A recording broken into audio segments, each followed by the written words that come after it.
We welcome you into Ascension St. Thomas Sports Park and Titans Tonight with Keith Bulluck, presented by Pinnacle Financial Partners. Pinnacle Financial Partners is the official bank of the Tennessee Titans. For more on Titans banking, we'll visit titansbanking.com. Pinnacle Financial Partners, member FDIC. With Amy Wells and Keith Bulluck, so glad to have you with us as we get ready to go to Los Angeles to play the Chargers. How many times this week will you refer to them as the San Diego Chargers? I've done it at least once so far. Yeah. So hopefully it's a one-and-done situation, but not likely. Yeah, I'm the same. I can't help it. You know, and it's been years. But they were originally the Los Angeles Chargers. Yeah, but. And they moved to San Diego, and they were there for almost 60 years. Wouldn't build them a stadium, and so they became a tenant in the Rams Stadium, Stan Kroenke's stadium, SoFi, which, have you been in SoFi? I have. Is it not phenomenal? Yeah, it's definitely one of those stadiums. It's a first-time experience. Like, if you've never been to the stadium, it's a one-of-a-kind experience just because you actually walk down into the stadium. So if you can imagine what I'm saying, you're ground level, and but when you're ground level and you look into the stadium, you're at the top of the stadium. Right. And then you walk down into your seats, and there's so many different corridors. But what I liked about it was I literally found myself for I ran into somebody, and I found myself for a whole half a quarter literally watching the game on television, having a beer, just standing in one of the corridors, I guess they would call the hangout sections. Wasn't even at my seat, half the game. So it was really great experience. There are a lot of. They got a club in there, too. Do they have a club in there? They have a club. I was in the club. They have a club. It's very Hollywood now. Miami. I was there when the Titans played the Rams. When Sunday Night Football. Yeah, yes. So I was there for that. I'm in the club with Paris Hilton and whoever Paris else. Hilton was in the club? Yeah, it's yo, Mike, I'm telling you, it's crazy. It was pretty. I tell you, it's a one-of-a-kind experience. There's a club, Bootsy Bellows. That's I believe that's the name of it. Here's my question about having a club in a football stadium. Okay. Can you see the game? Yeah, they have televisions, and then you could get to obviously the. The edge. Side. Yeah, I could have posted up and see, but to what you're saying from your perspective as a football person, no. If they're all the way down at the other end, nah, you're not getting because I know you want to watch the game. So, as do I. So we actually went, it was halftime. So we got out of there a little before halftime. Because, in my ended. brain, and I haven't been in a club in That was crazy. 10 years, but in my mind, it's dark, the lights are dim, it's like the club. You're drinking your drinks, but it's pretty dark, and that is not a football experience. It's like the club, that atmosphere, but obviously it's cut out. If you just have those your suites are on the field, it's just like a suite that they transform into a. There's no lie. I mean, look, it's about the game, but the people that want to socialize and do all that, that's what's there. So when the game starts, they're not playing music or anything like that. Are we going to have a club in new Nissan Stadium? I don't know. I know there's going to be a lot of music venues. Right, but I'm talking about a club But I don't know it's going to be like J-Lo's club in Miami. Now, see, the weird thing about the J-Lo club is we have to walk through there to get to the radio portion of the stadium. I should have went to the game. Well, it's really not great because we're hauling a bunch of stuff and walking through. And 9 in the morning. It's kind of... And it is dark. It's really dark. I nearly fell over going through there. Wow. Yeah, with low seating and So it's like a real club. It is. Yeah. I don't think it's J-Lo's anymore, but it was J-Lo's club at that time. And, of course, that stadium isn't nearly as fancy as SoFi. I would say SoFi's is more like a lounge. Let's say more of like a lounge. Yeah. So I think we're going to have a lounge at New Nissan. It's more like a lounge. I think new Nissan is going to have a lot of common spaces, like a lot of those hangout type areas that you were referring to. So there will be a lot of open spaces, but there's also, there's going to be a bar with a giant rooftop deck. Yes. Which is crazy and so cool. So I think there's going to be a lot of those like gathering spaces where you also have proximity to the game, where you can like take it in, but also if you're not like coming for the game, you can hang out with your friends, and then like the people who want to see the game can like be into the game, and you can be into the socializing. I think you need to say it another way. People who are not coming to the game first and foremost. But I think there are because some people who just come for the event. Yeah, I think there are some people who come to games because their friends are going. Right. Like, okay, so my sister goes to a lot of football games with her friend group. My sister knows 0 things about football. Like, exactly 0 That's things. what she said about you. Yeah, I know. I believe that. No, she really, she is not into. She's not a fan. She is not a fan of the game at all. She goes to a lot of football games, professional football games, because her friends are there. She likes to tailgate with them. She likes to be with them all at the game. It's a big social thing. So I think that new Nissan Stadium is going to be great in that if you're in a friend group, and I guess I'm talking to like 20-somethings at this point, but if you're in a friend group where some people like to watch the game, you want to go to the game, but you don't really care about that. You're not necessarily confined to a seat, and this is the only place that you can interact with the game and be with your people. Well, and that's why they said in new Nissan Stadium they want to have close to 20 quote-unquote experiences. Right. So because the thing about SoFi is I guess it gets loud. Sort of. I've never noticed it in the two it's times open I've air been concept, there. It is. Like, yeah, I've never noticed it to be remarkably loud. It's not like Baltimore. It's no, not like Seattle. Philadelphia or Seattle or anything like that. It's why when you go in there this weekend and you play these guys well, you got a chance to win the ball game in part because it's a different vibe. Yeah, it is a very different vibe. You don't feel as much like you do in a Detroit or in a stadium where everybody is solely focused, like in Buffalo. Everybody there is focused in on the action. They're involved. There is no club in Buffalo. No. It is Club Frozen Tundra, and that's just kind of what they're doing. But they're dialed in. They're focused on the game. They're interacting with everything that's happening on the field. At SoFi, it's not really that so much. Like, it's fun to look up at the Jumbotron and see what celebrities are there. And the Jumbotron is crazy. It's nuts. Yeah. So it's a different vibe. Is that the place they call LA. Godzilla Vision? Oh, I didn't know I think it that's had what a they name. call it, yeah. Because it's huge? Yes. Cool. Yes. That's quite the name. Yes. I like SoFi is that. a cool stadium now. Yeah, it is cool. Mike, have you been to all of the stadiums? Wait a minute. I've just got an update. Oh, no. Tell Keith Bulluck there is a lounge at the new stadium near his suite. But it is not a club.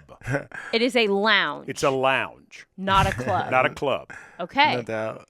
I appreciate the Thanks, Steph. 411. Uh-huh. Yeah, appreciate that. Uh-huh. A lounge just sounds very upscale, too. So where am I going at halftime?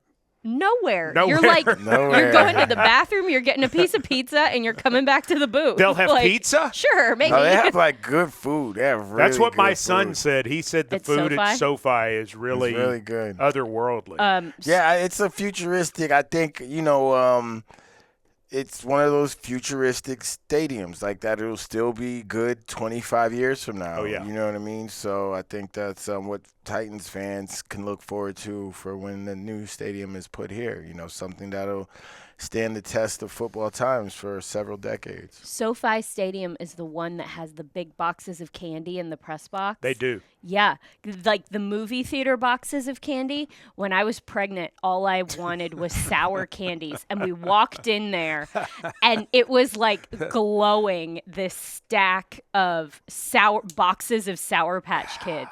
I probably boosted 20 boxes. I was filling them in my purse. I was taking them with me. Gosh, that was the best day. It was the happiest I was all season.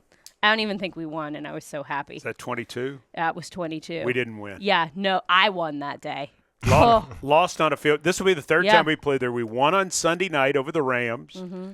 First game without Derrick Henry after he broke his foot. Adrian Peterson scored a touchdown for the Titans. Yep. I remember that. And then the next year we lost to the Chargers 17-14 field goal on the last play of the game. Yep. Well, look, I'll just say this. You say you won the first? Oh, Sunday night. Sunday Night Football, yes. Mm-hmm. All right. Kevin Byard intercepted the pass and ran it back for a touchdown. Big Jeff had 3 sacks in the game. Yeah, no superstition yet, but we're going to get this win for sure on Saturday. But Do you realize we have not won? Sunday. We have not won against the Chargers at their home, regardless of where that is, since we were the Houston Oilers. Our last win in the series on the road was 1990. What is it about the Chargers? I hate the Chargers. I don't know. What is it about them? Yeah. I don't know. It's like such a weird bugaboo. Well, so they had beaten us 11 of – they had beaten us, let's see. They had beaten us 10 of 11, and then we've won 2 of the last 3, both in Nashville. Yeah. So my thing with the Chargers is like we had them on our schedule when they were really good and we weren't really good. Oh, and yeah. then when we got good, we let them off the hook one time in the playoffs. We just let them off the hook several times. And then I feel like the time we were really going to get them, I feel like it's like that Sunday night on Christmas. But, I got hurt. The rest is history for me anyway. And, that's it. Like That's Phillip what it is for me. Rivers always played really well against us for some reason, and he was a good quarterback. Like it's not that played it was great an against anomaly, us. but yeah, he always had like his career highlight reel is against the Titans. Weirdly, but it doesn't make any sense. Like there's no reason for it. I don't know. Well, I want to ask you, Keith, let me see what the time is. I'm going to get a break because I've got a question I've been dying to ask Keith Bulluck since the Titans won on Sunday. Yeah. And I'm going to pose that question to Mr. Monday Night when Titans Tonight with Keith Bulluck returns, presented by Pinnacle Financial Partners on Titans Radio. Titans Tonight with Keith Bulluck and Amy Wells, presented by Pinnacle Financial Partners. Find out about Pinnacle's winning plays at titansbanking.com. Pinnacle Financial Partners, member FDIC. All right, Keith Bulluck, the question that I've had since Sunday, and this I'm going to the Wayback Machine here. Back in my day, I'm not calling Haven't on said it in a while. I'm not calling on Peabody, but I'm going in the Wayback Machine. okay. All right, so the Titans win. They're 2-6. Everybody's fired up. 2006, the Tennessee Titans are 2-7. You go into Philadelphia. It's the famous I know, there's so many things. It's the famous Vince Young missed the plane game. It's a whole thing. But anyway, you beat them 31-13. Yeah. You scored a touchdown in that game. Yeah. And from there, you sprinted through the next 5 games. The Titans went from 2-7 to 8-7. Wow. All right. When you came out of that game, was there something to it like that could be happening for these Titans where you're saying, okay, now we've figured it out, and if so, how did you build on it in 2006, and how could they build on it now?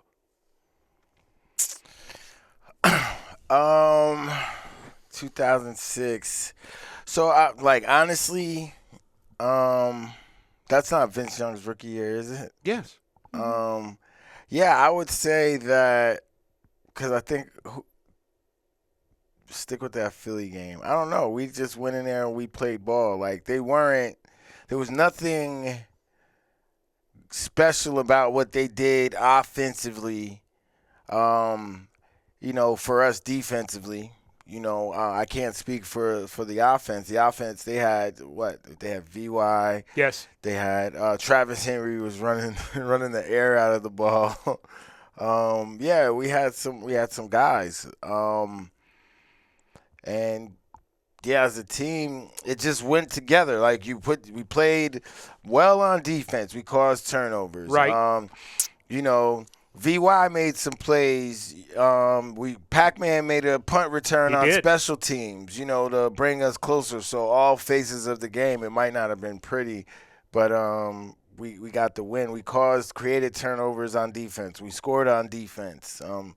So that game, we're just going out there to have fun. And then it's even funnier because VY missed the plane and he was mad. And he went out there and had a really good game. And then it's all about building on that. But I would say the difference between that team and this team is we had some foundation. We knew who our foundation guys were. We had Albert Hainsworth. We had myself. We had, KVB. And, this team has some guys too. Our quarterback was a big factor in it because he just played his game. He stopped. I don't even know I would say stop. I would say he got his opportunity, and when he got his opportunity, he played his game. I wouldn't say that Vince was far along in the knowledge of the offense that was being called, but he was a very good football player and can go out and make things happen, especially as a rookie when – nobody knows what they're going to get from you, and he was giving them a lot of that. Yeah. So, and with that came him believing in himself. So, at the end of believing in himself, we believed in ourselves as individuals and then just started to believe in each other as a team. And, the very next year, we go to the playoffs. What I'm hearing from him is confidence. Mm-hmm. And that's something that Callie has also talked about in different periods of time. Building confidence, getting moments, whether it's putting drives together that kind of like get some traction and build some confidence that, okay, this is going well, we're finding our groove, getting a win like the one in New England.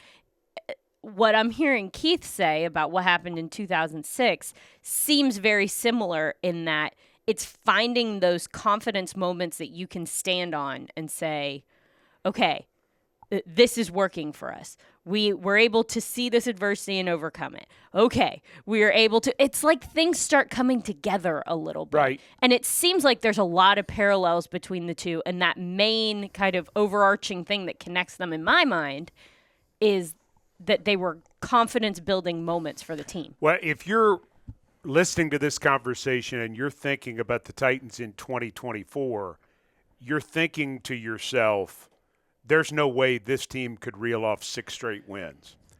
I assure you, had you been around in 2006 going to Philadelphia that weekend, I can assure you that no one anywhere believed that team was going to be the hottest team in the NFL down the stretch. Beat the Indianapolis Colts, beat the New York Giants, beat the Philadelphia Eagles, go to Buffalo and win. All of these that you're saying, it's pro football, man. I mean, if you get in a groove, it can happen. The thing about the foundational pieces I think is really strong because all of your foundational type players in 2006 played really well down the stretch. Yeah. And last weekend, some of the Titans' very best players played their best ball of the year. Right. So, you need your guys, like with this team. You need, Simmons. You need to have, Amani Hooker play well. You need Arden Key. Harold. You need those guys because those are your foundation guys. So if your foundation guys aren't making plays, then how are you going to expect your other guys to, come along within the program where things are trying to be done? So you think about back to those, 05, 06, whatever year that was, like we had some guys like that's where you get your Antoine Odom and your Randy Starks and, whoever, those guys that go on to other teams and become, standout players and, vets to make plays for those teams. And then that's when you get a Chris Hope and a Kevin Mawai and a David Thor, to kind of solidify what you already have to be able to take that next step. So right now, I think that for a first-year head coach, Coach Callahan is finding out, like, who are the guys that are going to ride out with me? Like, what do I have? Because at the end of the day, it's still possible to make the playoffs and rip some games off. And however that looks, then you just want to win. But that being said, everyone is being evaluated right now because this coaching staff, most especially this head coach and Rand Carthon, need to figure out what guys we have in this locker room that are going to fight when the fight's uneven, where we might not be as good as the other team, but we still got to go out there and face the music. Who's willing to take the lumps? Because it's easy to play well when things are sweet. You're coming in here every Monday after, Victory Monday. Yeah. But sure. right now, this coaching staff, they're starting down, and it's the goal is to be on top. And I know Coach Callahan comes in with those intentions, but he has to see who are his guys. Like, what's up? I'm here for you guys. Who's going to be here with me? What's that scene in Jerry Maguire? Who's coming with me? Who's coming with me? So in the agency. Right. Yeah. So those are the guys you got to find, and there's a lot of football left. So to what you just said, ripping these games off, that's the fun thing. That was what I remember being most fun about that time, because we're going up to Philly, playing my boy Donovan McNabb.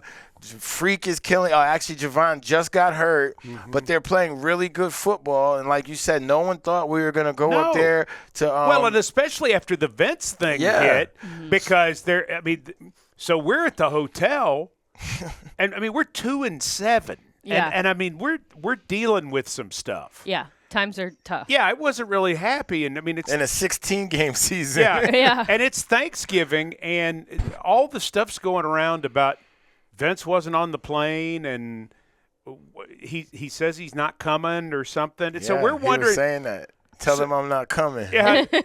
So this happens, and then we go out the next day. They get him to fly up, and all of that happens. And a really good Philadelphia team just went and wore him out.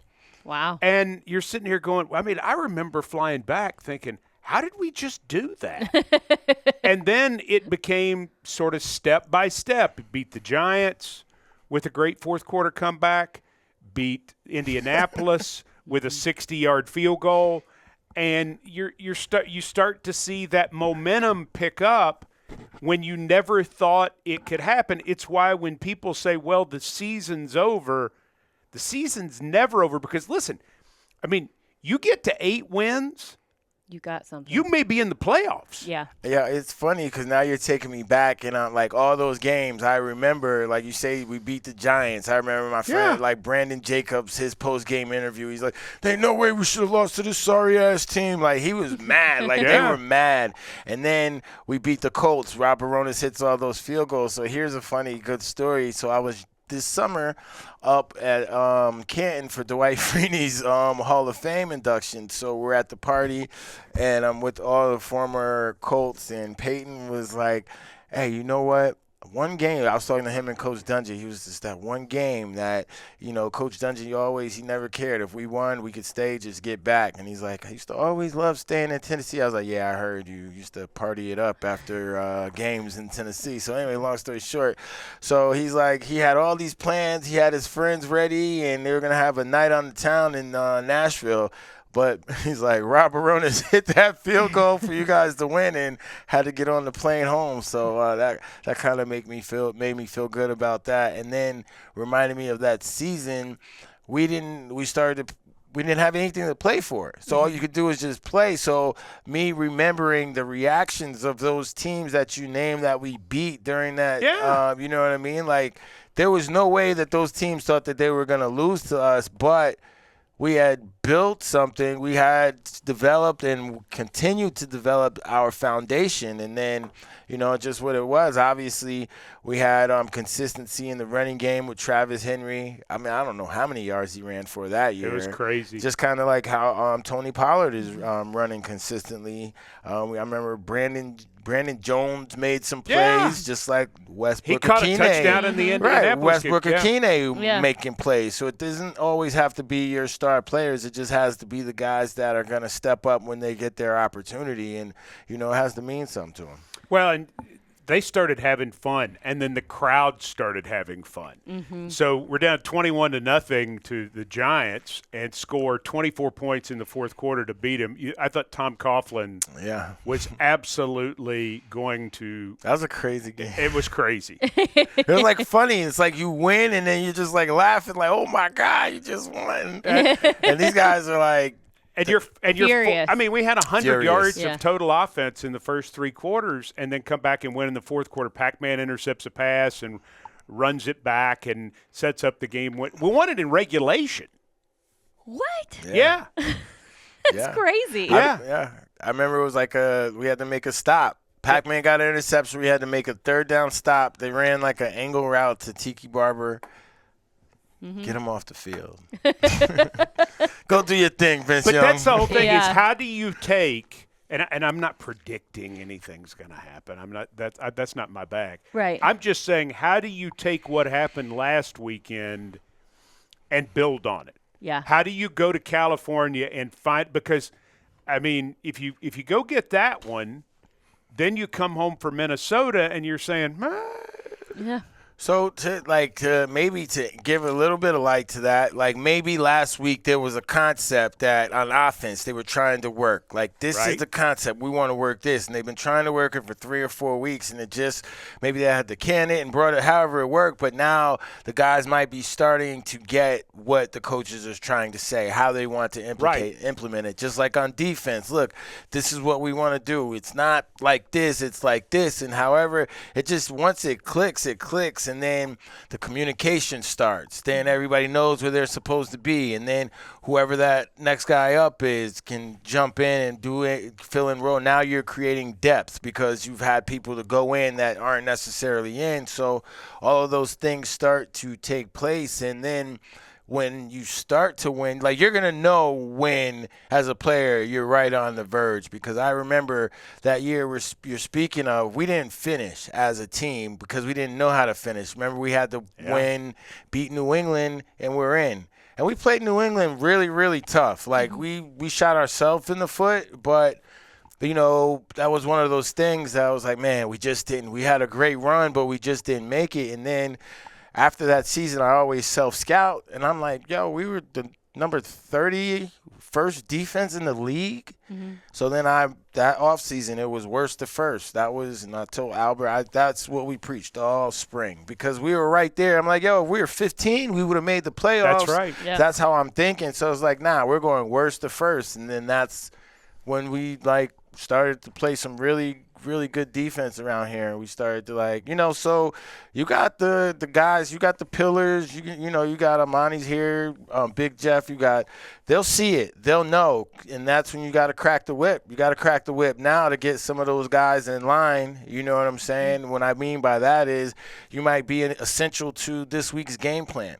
I need you to get off the Call of Duty for a little bit and then come over here and watch some film with me so I understand that a little more. Yeah. A little more. Right. So I understand that you understand what coach is wanting us to do because this is not going to work without you. It might only be a package, but you're very important. You know what I mean? Things of that nature. Well, it's funny you'd say that too because the other part of, and I'm sorry to not let you talk. That's okay. I don't need to talk. This is lovely. I remember the practices in December, and the team was just popping. I mean, you'd go to practice, and it was like, who are these people? And how did this happen? Yeah. And, it was just – I just remember the excitement of the fan base because we had been down for 3 years, and, man, they were having a good time. When we came back and won that game against the Giants and then won the next week on the 60-yard field goal, you'd have thought they were going to tear down the goalpost. I mean, it was really – so we're walking out of there, and we're 5-7, and you're thinking, we're coming on. Yeah. And you're 5-7. I mean, but you Momentum. you didn't want to play us at that point because that's the way the NFL works. That's so strange. is different teams click in at different points in the season. And I will say, like, you have to have those guys in the locker room that care. Like, you have to have those guys, like, for example, I think I said last week or the week, like, now it's time where, yo, look, we're 1-5 or 1 or whatever. There's nothing to talk about. Talk is cheap. You know, I'm, the $50 million man, well, I'm going to go out there and play like it. You know what I mean? You can interview me after the game when I grade out high and I've made plays and I've done things. That's the talk that I was really most concerned with because at that point, there's no Steve McNair to come talk to. There's no Eddie George. Right. So they're talking to me because I'm articulate. Yeah. No, I'm just joking. You are You are very, very articulate. But Yes, they're you are. coming. They're coming. You got to answer all the questions, and they're simple questions, but they get harder because they're the same damn questions every week. So then it's like one of those things. It's like, you know what? I'm gonna just go ball out and like, who's coming with me? And hopefully. But that's what Brian Callahan said after Detroit. Yeah. He said the thing that stood out to me is he said we're out there in the fourth quarter down 38 points, and Tony Pollard and Jeff Simmons and all these guys are still bringing it. And basically what he said is I'll ride with these guys. Yeah. Yep. Because that's how you get it fixed. Those are the guys that care. And people don't care about that right after the game because, like, yeah, okay, what we really want to hear, like is a positive. But you do find those people in those moments, and that was the most. When I went back and looked at this past game, the two most encouraging things to me were the big play guys made the big plays. Right. The guys you're paying the dough did that. That is always a key to winning in this league. The second point, too, is this team had answers for the first time this year. Give up a punt return, get an interception 3 plays later. Don't score the touchdown in overtime, intercept the pass, and end the game. This is the first game they've done that. Yeah. And those are two things that you're saying, okay, that can happen. Responding. Complimentary football. This, then that. This, and then what's not easy, you name those key guys to make the play. Yeah, they want to be the rally guys in the locker room. Yo, shut up and go do it because we haven't been winning it. And then they go out and do it. Now they can look over there. Yeah, now let's go. You know what I mean? Now, because they're out there making plays. They're making the plays. We brought home a win. Now I need you to help. You see now when they go watch film, it's like, yo, you see how you did this week? Just take it one more step, and then you're right there. Or, hold that block a little bit longer, and I can, whatever it is. After a win, it's so much easier to teach and get guys to see and believe what's going on to take their game to that next level. We need a break. Are you okay with that? I'm so good with that. Okay. We need a break, and then we're back with more Titans Tonight with Keith Bulluck and Amy Wells, presented by Pinnacle Financial Partners on Titans Radio. Titans Tonight with Keith Bulluck and Amy Wells, presented by Pinnacle Financial Partners. Pinnacle Financial Partners, official bank of the Tennessee Titans. Visit titansbanking.com for more. Pinnacle Financial Partners, member FDIC. So today, the Titans announced that they're putting center Lloyd Cushenberry and safety Quandre Diggs on injured reserve. They signed safety Mike Edwards, who asked for his release in Buffalo and was granted the release. He was limited today because they were just working him in a little bit. He got in this morning. He is a former third-round pick out of Kentucky, as a matter of fact. And played 4 years for Tampa, won a Super Bowl there. Last year played for Kansas City, won a Super Bowl. Well, I like that he comes in with the winning attitude. Sure. Let's see. Jeffrey Simmons did not practice rest. L'Jarius Sneed still out with the quad.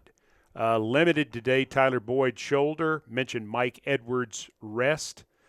Also limited Amani Hooker groin, Will Levis right shoulder, Tony Pollard foot, Dylan Radin's toe, Calvin Ridley rest.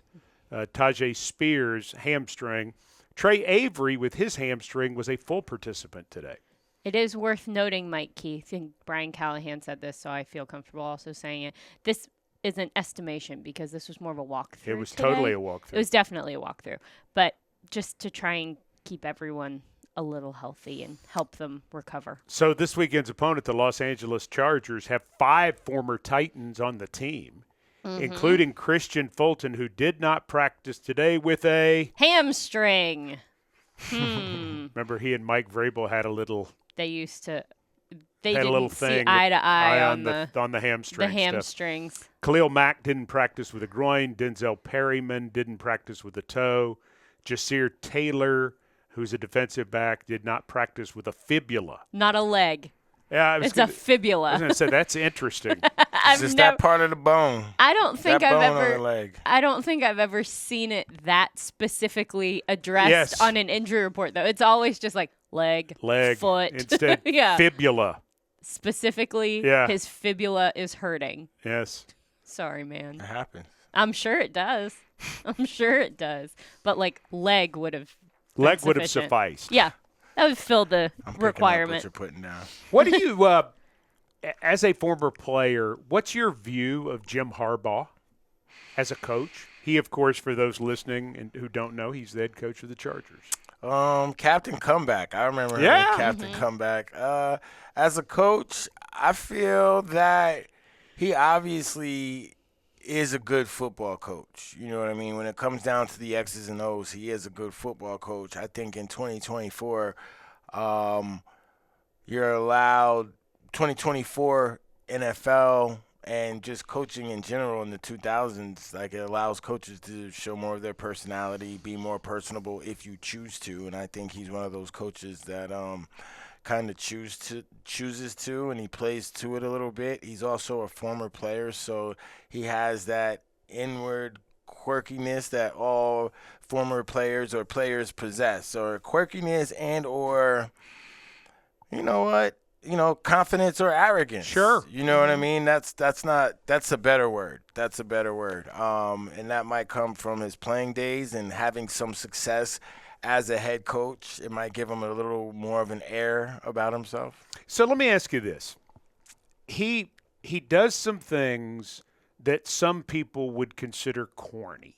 Right. That's maybe quirky was right. Right. Too. I mean, he did the whole who's got it better than us, nobody. But the players love it. Right. What is it about someone – I mean, what's the difference in he and another coach who that wouldn't work for? Because they clearly dig it. They have more fun with the khakis and the and all of the kind of – he's got his whistle on and, So, honestly, I think a lot has to attribute to him being a former player because he knows what type of coaches – like if I went into coaching – I would know what type of coaches I didn't like, right, and what type of coaches I did like, and what coaches got the best response from me as a player, and or when I wasn't doing things right, what was the method of coaching that he used, and all those different styles. I feel like a lot of coaches that haven't played on a certain level, they go in with their way of what they think a football coach should be like, and that's a lot of yelling and screaming and get here, get there, and run here, run there, and that's not really effective, So I think Jim Harbaugh does a great job of implementing a little bit of both of that. Can be kind of like, tough when you need to be, but at the same time, man, football is about getting a group of men to do and operate on the same, to get the task done at the same time, So the most effective way of teaching, that is the best way to go about it. And to what you're saying about the corniness and the quirkiness, as a player, I'm sure within those, in that building at the team meeting, he's explaining that a little bit and he's talking to that a little bit, and, they got their own thing going. So that will explain why the players are with it, because he is a former player. He can relate, and he knows what the end goal is to get everybody to operate and come together as a team to win games. See, I don't say that in a way trying to be not at negative all. at all. Not at all. It's just like George Allen when he used to coach Washington. They would get in and do hip, hip, hooray. And I don't even know. What is the thing that he does? Well, so he's got a lot of sayings. He has lots of sayings. He has lots of, like, goofy little, almost like dad jokes that he's doing. And the players are so in. Yeah. And he wears the gloves, the receiver's gloves every day. But he also looks like he could sell you insurance. Right. It's just like, it's a very quirky vibe that he has. And players totally buy into it. Oh, it's unbelievable. But like, if Mike or I tried to do that, it would not fly. Bomb. Yeah, it would just totally fly. And then also, he probably treats them as adults, like treats them as professionals. You know what I mean? Doesn't necessarily. Obviously, he's going to get on who he has to get on, but at the end of the day, when you get to the NFL, you're a professional football player. So there's a way to be a pro. There's a way that you go about your business. So, you know, even here with Jeff, he was a way that he expected you to go about it. I played for Tom Coughlin. He was a different way he expected you to go about it. But at the end of the day, they both expected you to be a man and to be a pro when you were around the team and within the facility, regardless what coaching style they use, because Jeff and Tom are two different coaches. Sure. You got to be who you are. Yep. Because that authenticity resonates with the players. 1,000%. Like, yo, if you're one of those coaches that's a hard at, then be that. But you got to know how to balance that. And if you're one of those coaches that are, you know, that don't yell and kind of says less on the field, then you got to have a balance. Either coaching style you have, there has to be a balance, because you can't have one without the other, because you're either going to not resonate with the players or they're not really going to believe what you're saying and just kind of just be out here like, yeah, or whatever. More Titans Tonight with Keith Bulluck, presented by Pinnacle Financial Partners, continues on Titans Radio. If you play fantasy football, isn't Lamar Jackson the ultimate player? I mean, it's got to be. I guess. Yeah. You don't play fantasy anymore? I do, very casually. Poorly? I am just terrible. Do I love to draft a team? Absolutely, I do. By week 3, I have abandoned ship. I am an absentee owner. I am terrible. Do you play fantasy? I do, and I'm actually in the league but I'm locked out where I can't change I can't get in, and Nate Washington is the GM, and he's not telling me how to. I think they're trying to take advantage of me. So I think they that's are. called strategy. So I lose because there's something, you know, they want me to lose so I can do whatever the shameful thing you have to do. Oh, gosh. But you know what? Christian McCaffrey's coming back, and he's on my team, so I got to figure out how to get in there, because now I'm going to play spoiler like those 06 Titans. See, Christian McCaffrey's been doing me dirty for a long trying time. to tell like, you. I don't know. Trying to tell you, I'm little just not cuz. good at it. They're at Tampa this weekend. Yeah, Trying to they tell you, are. little cuz. Yep. We're headed to Los Angeles. Yeah, see, we've got a real team to worry about. What Wow. side? Yeah, this is a real football Oh, team. no. Yeah, I thought we you were, are the real team. I thought you were dogging on San Francisco and Tampa. No.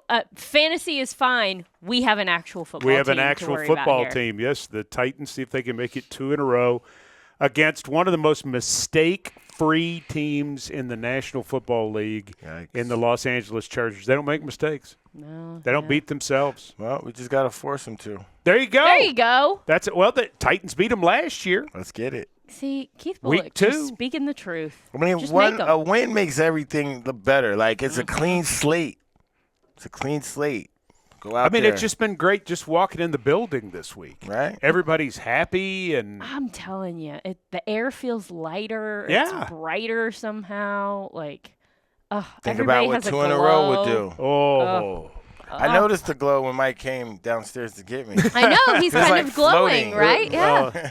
Well, Yeah. that was sort of a cosmetic procedure, but that's the glow. Procedure. Titans- Mike had a peel recently. I did. Had a chemical peel. Not really. That would really look bad. Mike's winning glow is.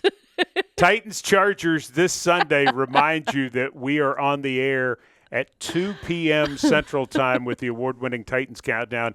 Kickoff from SoFi Stadium is 3:05. Titans and the Chargers for the 50th time ever, and you can hear it on Titans Radio. For Keith Bulluck and A.B. Wells, Mike Keith thanks you for listening to Titans Tonight.